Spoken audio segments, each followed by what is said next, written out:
Israel దేశంలోని పరిస్థితి మనం 2 సంవత్సరాలుగా చూస్తూ వస్తున్నాం. ఇజ్రాయెల్ హమాస్ ఉగ్రవాదుల మీద చేస్తున్న యుద్ధం ఇప్పటికీ ఆగలేదు. ఇప్పుడు ఇజ్రాయెల్ గాజా ప్రాంతాన్ని పూర్తిగా స్వాధీనం చేసుకున్నట్టు వార్తలు వినిపిస్తున్నాయి. ఇజ్రాయెల్ చేస్తున్న దాడుల వలన అమాయక ప్రజలు కూడా తీవ్రంగా కష్టాలు అనుభవిస్తున్నారు. గాజా ప్రజలకు ఆహారం దొరకటం లేదు, తాగడానికి నీళ్లు కూడా దొరకటం లేదు. ఇజ్రాయెల్ చేస్తున్న దాడులను తప్పించుకోవడానికి ప్రజలు వారి ప్రాంతాలను విడిచి ప్రాణాలు కాపాడుకునేందుకు పోరాడుతున్నారు. ఈ దాడుల వలన ఎంతో మంది చిన్నపిల్లలు కూడా చనిపోతున్నారు. గాజాలో నివాసాలను కోల్పోవటం, ఆకలి, వ్యాధులు వంటి తీవ్ర పరిస్థితులను వార్తల్లో చూస్తూ వస్తున్నాం. మినిస్ట్రీ ఆఫ్ హెల్త్ ప్రకారం ఇజ్రాయెల్ దాడులు తీవ్రమైన తర్వాత 42,000 మంది పాలస్తీనియన్లు, చాలా మంది మహిళలు, పిల్లలు మరణించారు. 10 వారాలకు పైగా దిగ్బంధం వల్ల ఆహారం, మెడిసిన్, నీటి కొరత వంటి అత్యవసర జీవన వనరులు కూడా గాజాకు చేరడం లేదు. ప్రజల జీవితాలు నరకంగా ఉన్నాయి. ఆంటోనియో గుటెర్రస్ ఐక్య రాష్ట్రాల సమితి UN యొక్క ప్రస్తుత సెక్రటరీ జనరల్. ఇతను ప్రపంచ నాయకులు వెంటనే చర్యలు తీసుకోవాలని, హింసను ఆపాలని, UN 2 స్టేట్స్ సొల్యూషన్ కు రావాలని కోరారు. ఇజ్రాయెల్తో పాటు పాలస్తీనా రాష్ట్ర స్థాపన ద్వారా శాశ్వత శాంతి సాధ్యమని ఆయన పేర్కొన్నారు. అంతర్జాతీయ మానవతా చట్టాలు మరియు UN సెక్యూరిటీ కౌన్సిల్ తీర్మానాలను వాళ్లు పాటించాలని డిమాండ్ చేశారు. UN 2 స్టేట్ సొల్యూషన్ అనేది ఇజ్రాయెల్ పాలస్తీనా సమస్యను పరిష్కరించడానికి ఒక ప్రతిపాదన. దీని ప్రకారం ఇజ్రాయెల్ మరియు పాలస్తీనా 2 వేరువేరు స్వతంత్ర దేశాలుగా ఏర్పడాలి. ఈ 2 దేశాలు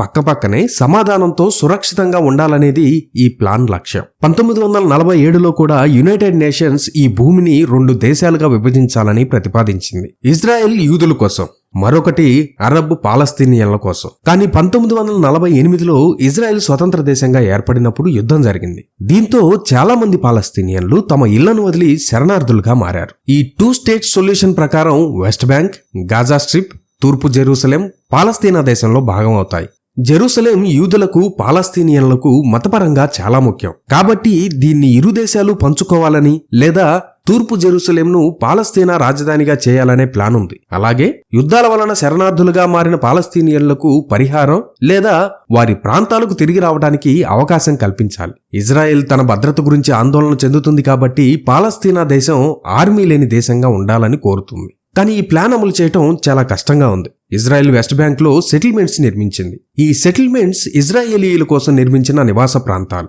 వీటిలో ఇళ్లు, అపార్ట్మెంట్లు, పాఠశాలలు, ఆసుపత్రులు, రోడ్లు మరియు వ్యవసాయ భూములు ఉంటాయి. కొన్ని సెటిల్మెంట్స్ చిన్న గ్రామాల వంటివి, కొన్ని వేల మంది నివసించే పెద్ద పట్టణాల వంటివి. ఉదాహరణకు అరియల్ మరియు మాలే అడుమిమ్ వంటి సెటిల్మెంట్స్ లో లక్షల మంది నివసిస్తున్నారు. ఈ ప్రాంతాన్ని ఇజ్రాయెల్లో యోదయ మరియు సమరయ అని పిలుస్తారు. ఈ పేరు బైబిల్లోని చారిత్రక ప్రాంతాల నుండి వచ్చింది. ఇవి యూదుల చరిత్రలో ముఖ్యమైనవి. అయితే అంతర్జాతీయ సమాజం ఈ ప్రాంతాన్ని వెస్ట్ బ్యాంక్ అని పిలుస్తుంది మరియు ఇది పాలస్తీనా భూభాగంగా పరిగణించబడుతుంది. 1967లో జరిగిన 6 రోజుల యుద్ధంలో ఇజ్రాయెల్ ఈ భూమిని ఆక్రమించింది.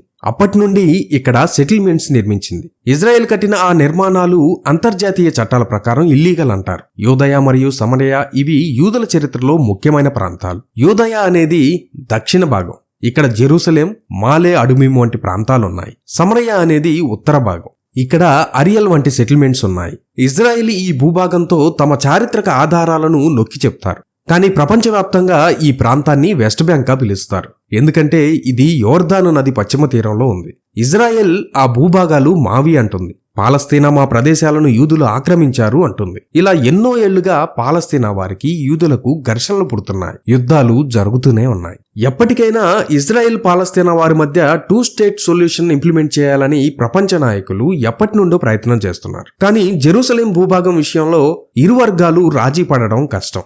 UN ఈ సమస్యను పరిష్కరించడానికి ఎన్నో తీర్మానాలు పాస్ చేసింది. కానీ ఇంకా పూర్తి పరిష్కారం కనబడడం లేదు. ఈ ప్లాన్ విజయవంతం అయితే ఇజ్రాయెల్, పాలస్తీనా 2 స్వతంత్రంగా, సమాధానంగా జీవించగలవు. ఇజ్రాయెల్ ఒక యూదుల రాష్ట్రంగా కొనసాగుతుంది మరియు పాలస్తీనా ఒక స్వతంత్ర అరబ్ రాష్ట్రంగా ఏర్పడుతుంది. ఈ 2 దేశాలకు సరిహద్దులు, సెల్ఫ్ గవర్నమెంట్ మరియు అంతర్జాతీయ గుర్తింపు ఉంటాయి. 1947లో UN resolution 181 UN partition plan ద్వారా ఈ ఆలోచన మొదట ప్రతిపాదించబడింది. కానీ అరబ్ దేశాలు దీనికి ఒప్పుకోలేదు. 1993లో ఓస్లో ఒప్పందాలు, చర్యలు ఈ పరిష్కారాన్ని ముందుకు తీసుకువెళ్లే ప్రయత్నం చేశాయి. అప్పుడు కూడా పరిష్కారం అవ్వలేదు. ఇప్పుడు ఇజ్రాయెల్ దేశం చేస్తున్న దాడులు తీవ్రం అవడంతో మళ్లీ 2 స్టేట్ సొల్యూషన్ ప్రతిపాదన ఖచ్చితంగా అమలు చేయాలని చూస్తున్నారు. రాబోతున్న జూన్ నెలలో ఏదో ఒక నిర్ణయంలోకి రావాలని ఆలోచన చేస్తున్నట్టు వార్తలు బయటకొచ్చాయి. మాల్టా దేశం రాబోయే నెల అంటే జూన్ 2025లో పాలస్తీనా రాష్ట్రాన్ని అధికారికంగా గుర్తించనున్నట్లు ప్రకటించింది. మాల్టా దేశ ప్రధానమంత్రి రాబర్ట్ అబేలా మే 25, 2025న ఈ విషయాన్ని పార్లమెంటులో ప్రకటించారు. ఈ నిర్ణయం ఇజ్రాయెల్ పాలస్తీనా ఘర్షణలలో 2 రాష్ట్రాల పరిష్కారాన్ని సమర్థించే అంతర్జాతీయ ప్రయత్నాల్లో భాగంగా ఉంది. ఈ చర్యతో పాలస్తీనా రాష్ట్రాన్ని గుర్తించే దేశాల సంఖ్య 148కి చేరుతుంది. ఎందుకంటే ఇప్పటికే 147 దేశాలు దీనిని గుర్తించాయి. ఇలా అన్ని దేశాలు పాలస్తీనా రాష్ట్రంగా ఉంటే యూదులకు పాలస్తీనాకు ఉన్న గొడవలకు ముగింపు కనబడుతుందని ఆలోచన చేస్తున్నారు. 2025 జూన్ నెలలో న్యూయార్క్లో జరిగే UN కాన్ఫరెన్స్లో ఈ గుర్తింపు అధికారికంగా జరగవచ్చని తెలుస్తుంది. కానీ ఇజ్రాయిల్ ఈ గుర్తింపును వ్యతిరేకిస్తూ దీనిని హమాస్కు మద్దతుగా, తీవ్రవాదం పెరగడానికి ప్రోత్సాహంగా హెచ్చరించింది. అమెరికా వంటి దేశాలు కూడా ఈ గుర్తింపుపై ఆసక్తి చూపడం లేదు. మరియు 2 స్టేట్ సొల్యూషన్ పరిష్కారాన్ని అమెరికా పూర్తిగా సమర్థిస్తున్నట్లు కనబడడం లేదు. పాలస్తీనా విదేశాంగ మంత్రిత్వ శాఖ మాత్రం ఈ నిర్ణయాన్ని స్వాగతించింది. UN 2 స్టేట్ సొల్యూషన్లో ఈ ఇజ్రాయెల్ సెటిల్మెంట్స్ ఒక పెద్ద సవాలుగా ఉన్నాయి. యూదయ మరియు సమరయ ప్రాంతంలోని అరియల్, మాలే అడుమిమ్ వంటి సెటిల్మెంట్స్ ను ఏం చేయాలనేది చర్చల్లో ప్రధాన అంశం. ఇజ్రాయెల్ ఈ సెటిల్మెంట్స్ ను తమ దేశంలో భాగంగా ఉంచాలని కోరుకుంటుంది. కానీ పాలస్తీనియన్లు ఈ భూమిని తమ స్వతంత్ర దేశంలో భాగంగా కోరుకుంటారు. ఈ విషయంలో రాజీ కుదరడం కష్టం. వాస్తవానికి బైబిల్ ప్రకారం ఇజ్రాయెల్ భూభాగం యూదులకు చెందింది. ఆదికాండము 15వ అధ్యాయము 18వ వచనం. ఆ దినమునందే యెహోవా ఐగుప్తు నది మొదలుకొని గొప్ప నది అయిన యూఫ్రటీసు నది వరకు ఈ దేశమును అనగా ఇజ్రాయెల్ 12 గోత్రాలకు ఇజ్రాయెల్ భూభాగం ఇవ్వబడింది. మొదటి రాజుల గ్రంథము 4వ అధ్యాయము 21వ వచనం. నది మొదలుకొని అంటే యూఫ్రటీస్ నది మొదలుకొని ఐగుప్తు సరిహద్దు వరకు ఈ మధ్యనున్న రాజ్యములన్నిటి మీదను ఫిలిస్తీయుల దేశమంతటి మీదను సొలొమోను ప్రభుత్వము చేశాను. కానీ ఇప్పుడు ఆ ప్రదేశాన్ని పాలస్తీనా వారికి, యూదులకు సమానంగా ఇవ్వాలని ఆలోచనలు చేస్తున్నారు. ఇది జరగడం చాలా కష్టమైన పని. దేవుడు అబ్రహాముకు వాగ్దానం చేసినట్లు ఆ భూభాగంలో యూదులు తప్ప ఎవరూ ఉండలేరు. దేవుని మాట, దేవుని వాగ్దానం తప్పిపోదు. యూదులకు దేవుడు చేసిన వాగ్దానం బాగా తెలుసు. అంత సులువుగా ఆ భూభాగాన్ని వారు వదులుకోలేరు. అవసరమైతే ఇంకా ఎక్కువ యుద్ధం చేస్తారే తప్ప దేవుడు వారికిచ్చిన భూభాగాన్ని వదులుకోలేరు. ఇవి కూడా దేవుని ప్రవచనం నెరవేరడానికి జరుగుతున్న సంఘటనలే. దానియేలు గ్రంథము 9వ అధ్యాయము 27వ వచనంలో చెప్పబడ్డ అతడు బయటికి రావడానికి జరుగుతున్న విషయాలు. ఇక నుండి రాబోతున్న రోజులు చాలా కీలకమైనవి. ఇజ్రాయెల్ దేశ పరిస్థితి ప్రపంచ పరిస్థితిని మార్చేస్తుంది. రాబోతున్న రోజుల్లో ఆ విషయాల గురించి వివరంగా చెప్తాను. Jesus coming soon, so be prepared.